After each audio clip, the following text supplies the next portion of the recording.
Pinjaman online atau pinjol lagi-lagi menjadi sumber malapetaka. Tak hanya menguras harta benda, jeratan pinjol nyatanya juga menjadi pemicu tindak kriminal sadis yang membuat hilangnya nyawa.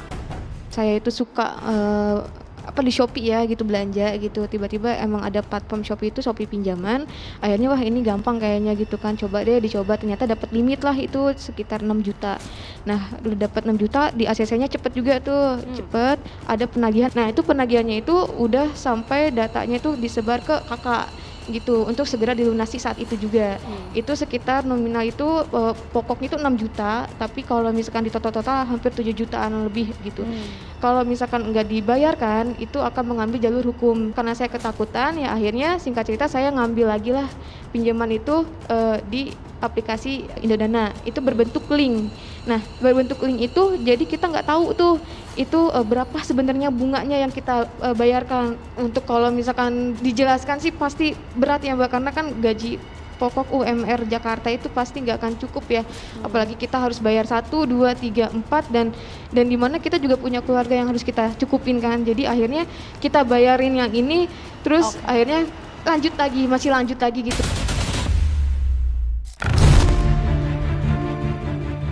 Manisnya dana segar rupanya hanya dirasakan di awal. Saat tagihan utangnya datang, barulah merasakan sakitnya lilitan itu. Terlilit satu pinjol rupanya tak membuat dadang seorang tukang cukur kapok. Ia justru kian terjerumus hingga berurusan dengan 4 aplikasi pinjol lainnya, dengan harapan bisa terbebas dari jerat pinjol.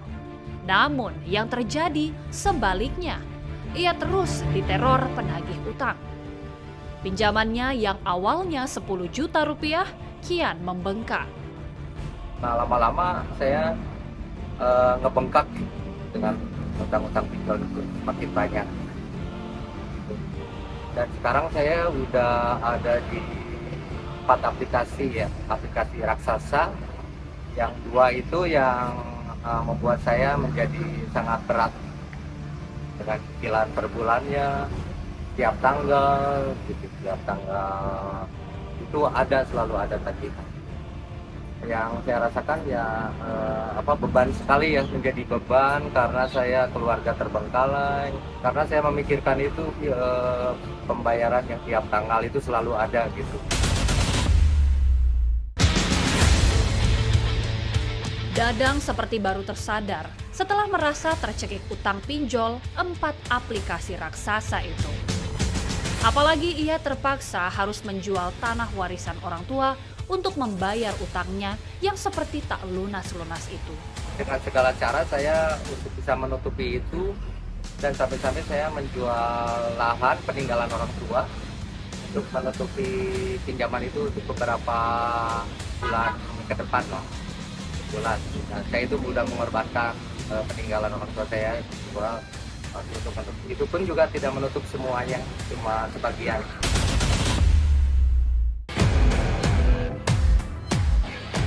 Peristiwa pembunuhan mahasiswa Universitas Indonesia pada awal Agustus lalu juga menambah panjang cerita kelam jerat pinjol di tengah masyarakat kita. Korban bernama Muhammad Naufal Zidan dibunuh di kamar kosnya oleh pelaku yang merupakan teman kampusnya. Kepada polisi, pelaku yang berusia 23 tahun itu mengaku gelap mata karena terlilit utang dari aplikasi pinjaman online. Demi bisa melunasi utangnya itu, ia pun tega membunuh dan merampas uang korban. Mengalami kerugian lah investasi online kripto. Pelaku ya Pak? Ya pelaku. Dia bermain investasi kripto, kerugian banyak, sehingga dia banyak utang lah dengan itu, termasuk utang pinjol, bahkan ke korban pun sempat dia minjam uang, tapi sudah dikembalikan. Nah, karena dia didesak oleh utang itu, sehingga dia terpikir bahwa barang-barang untuk menguasai barang-barang si korban untuk menyelesaikan utangnya. Lalu pada hari Rabu itu pulang kuliah, karena memang antara korban dan pelaku udah berteman, dia datang ke kosannya si pelaku Nah, disitulah terjadi peristiwa ini. Berapa sebenarnya utangmu itu, yang itu berapa totalnya? Utang saya cuma 15 juta, Pak. Total kerugian saya ada 80 juta di 10 juta, Pak. Oh, 80 juta. Kerugianmu 80 juta. Utangmu 15 juta. 15 juta per minggu dan teman-teman. Nah, termasuk kepada korban. Korban juga, Pak. Berapa utangmu kepada korban? 200.000, Pak. 200.000. Untuk membayar. Sudah, Pak.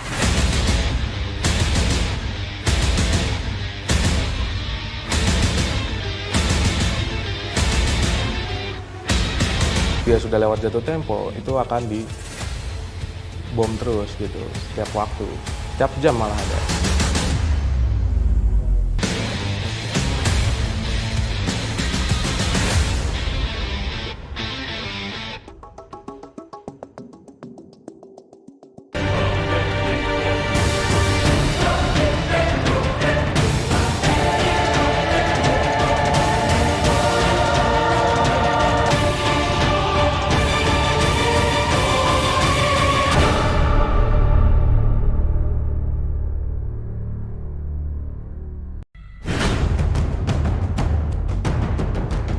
Godaan pinjaman online baik legal maupun ilegal memang sering hilir mudik di laman media sosial. Kemudahan, persyaratan, hingga proses pencairan yang cepat menjadi daya tarik tersendiri. Banyak orang memilih pinjol sebagai solusi masalah keuangan, karena para nasabah menganggap layanan pinjaman konvensional yang ditawarkan bank terlalu berbelit. Awalnya ya lagi BU, lagi butuh uang, nah terus nggak sengaja buka-buka FB, tapi di buka FB itu bukan mau cari uang atau pinjaman, jadi nggak sengaja ngeliat iklan, ajukan pinjaman dari ini, isi kasih waktu itu ya. Gitu ya. Nah terus sudah iseng nyoba ngeklik, ternyata isi formulirnya gampang, dan juga itu waktu itu ngisinya juga asal sih, kayak data perusahaan, alamat, segala macam tuh asal semua, nggak sesuai KTP. Nah tiba-tiba masuk ke rekening kayak gitu. Berapa lama itu prosesnya, Mbak Mawar? Kalau proses masuk ke rekeningnya itu nggak sampai setengah jam udah masuk. Nggak sampai setengah jam. Para nasabah seakan terbuai dengan kemudahan-kemudahan yang ditawarkan pinjaman online legal maupun ilegal. Tanpa pikir panjang bahwa petaka akan datang saat nasabah gagal bayar. Sempat gagal bayar juga ya, Mbak? Sempat Bayar. gagal bayar. Itu di bunganya sampai berapa, Mbak? Ingat nggak?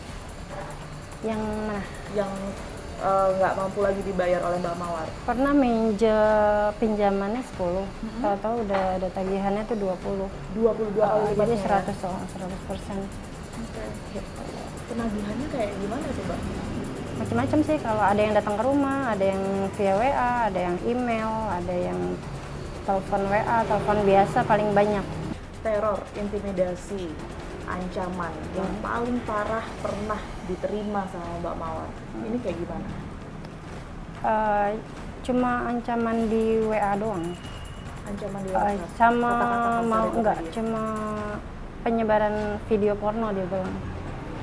Jadi kayak kita kan ngasih KTP kan, jadi dia ngambil potongan foto kita tuh dari KTP, nanti dia edit, dibikin video porno apa-apa gitu.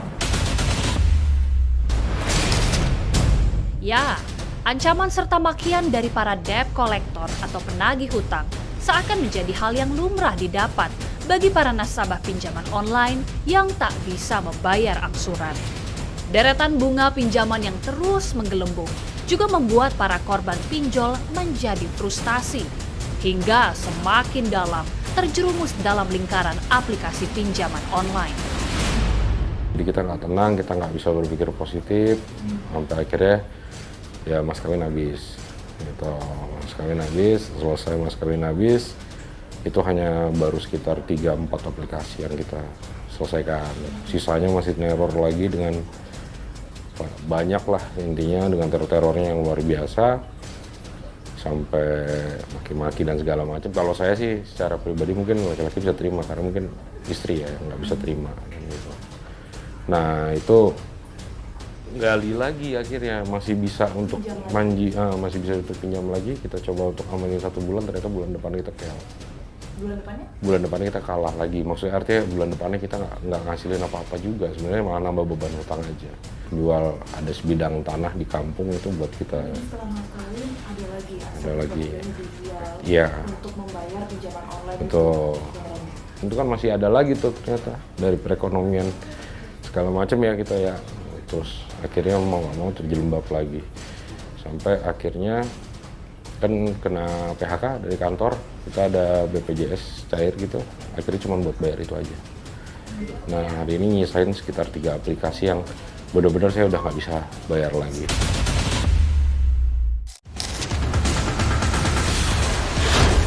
Selain melakukan teror, perusahaan pinjol rupanya juga mengambil data diri serta nomor telepon keluarga dari para korban.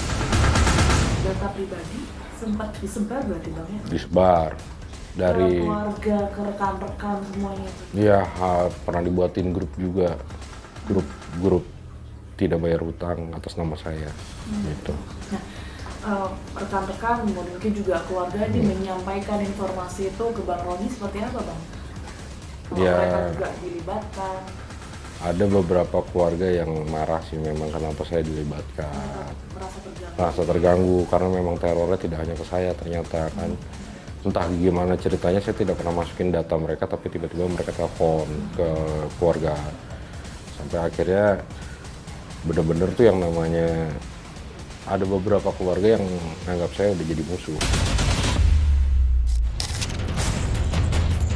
Pengambilan data pribadi para korban pinjol serta metode penagihan dengan intimidasi rupanya sudah umum dilakukan oleh perusahaan pinjaman online baik yang legal maupun ilegal. Kita coba nge-get datanya itu dari nomor telepon si korban. Nah, itu nanti nomor telepon itu yang mereka daftarkan ya, yang mereka input ketika memang mereka mau mengajukan pinjaman online itu. Betul. Okay. Jadi mereka melakukan registrasi di salah satu aplikasi.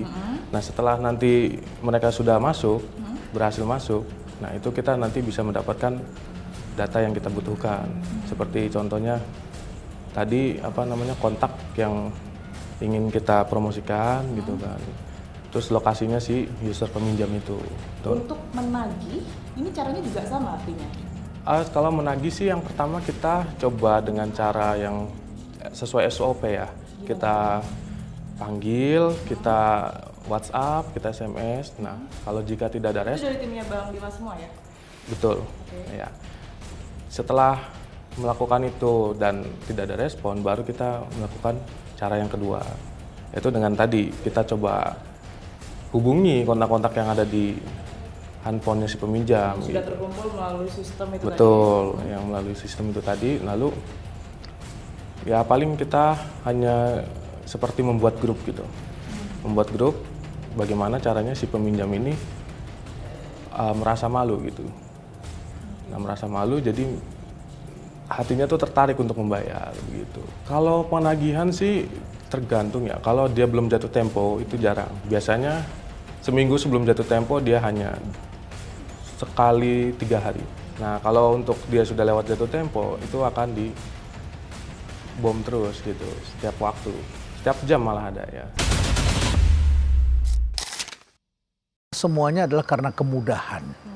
Dengan kemudahan itu maka marketnya tumbuh jadi besar. Ya, tumbuh jadi besar dan tentu saja dalam hal tertentu orang yang kepepet itu bisa tertolong.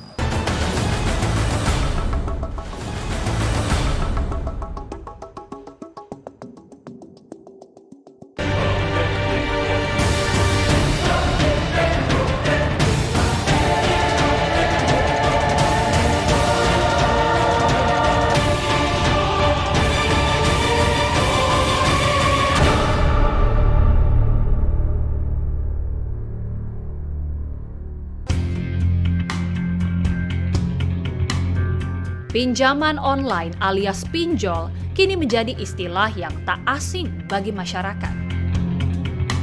Kehadiran pinjol pun seperti menjadi angin segar bagi mereka yang kepepet butuh uang cepat. Tanpa perlu ada jaminan dan cara yang rumit, dana segar langsung masuk ke rekening mereka dalam waktu kilat. Menurut Abang nih pinjol ini seperti apa nih Bang Dino? banyak banget, dari iklannya juga banyak, dari YouTube, sosial media itu semua iklan pinjol semua. Abang sendiri menggunakan pinjol nggak? Ada. Bisa diceritain nggak gimana awal mulanya abang sampai minjem di pinjol? Awal mula itu ketika lagi butuh uang, ya saya paling cepat itu ke pinjol. Kenapa sih bang memilih meminjam ke pinjol? Gampang, nggak ada jaminan juga. Dan sejauh ini apa yang udah abang rasakan setelah terikat dengan pinjaman online? Kayaknya sih tergantung pinjol juga, ada yang bunganya besar juga, itu bikin ngerugikan juga sih ya. Ada yang kecil itu bagus sih, cuman jadi ketergantungan juga. Biasanya pinjam terus gitu, takutnya banyakan itu ya gagal bayar, akhirnya bunganya besar. Ya, masyarakat pun seperti dibuai oleh iming-iming menggiurkan, yaitu mudahnya menggunakan uang dari si pinjol itu. Pakar manajemen Renal Kasali menyebut, berbagai kemudahan itulah yang membuat pinjol tumbuh subur di tengah masyarakat. Semuanya adalah karena kemudahan. Dengan kemudahan itu maka marketnya tumbuh jadi besar. Ya, tumbuh jadi besar, dan tentu saja dalam hal tertentu orang yang kepepet itu bisa tertolong. Ya, tetapi tertolong ada juga yang justru terjerat. Jadi memang ada kemudahan, masyarakat ini berubah. Nah, tentu masyarakat cari yang lebih mudah, lebih cepat, karena kalau namanya online itu kan 24 jam sehari, ya kapan saja, jadi bisa dilakukan dari mana saja. Ya. Jadi itu saya kira yang membuat usaha ini tumbuh besar. Itu kan belum termasuk yang tidak terdeteksi, belum termasuk yang ilegal barangkali. Menjamurnya pinjaman online nyatanya juga membawa sengsara korban-korbannya.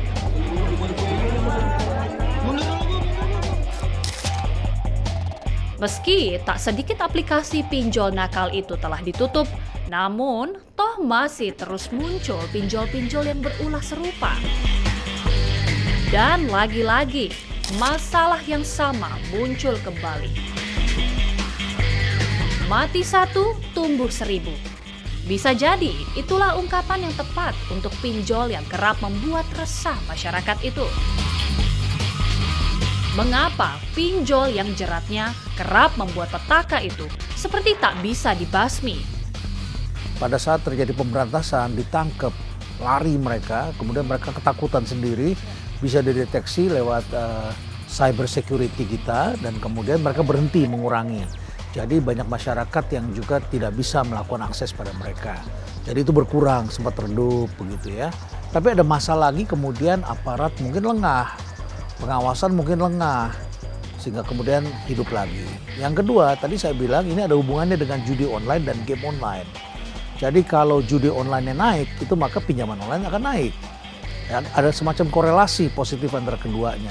Karena orang yang menggunakan gajinya untuk bermain judi online atau judi slot itu, kemudian tidak bisa memberikan uang ini pada keluarganya, atau anaknya yang perlu susu dan sebagainya, atau orang tuanya, kebutuhan pokok, dan akhirnya kemudian mereka pinjam online.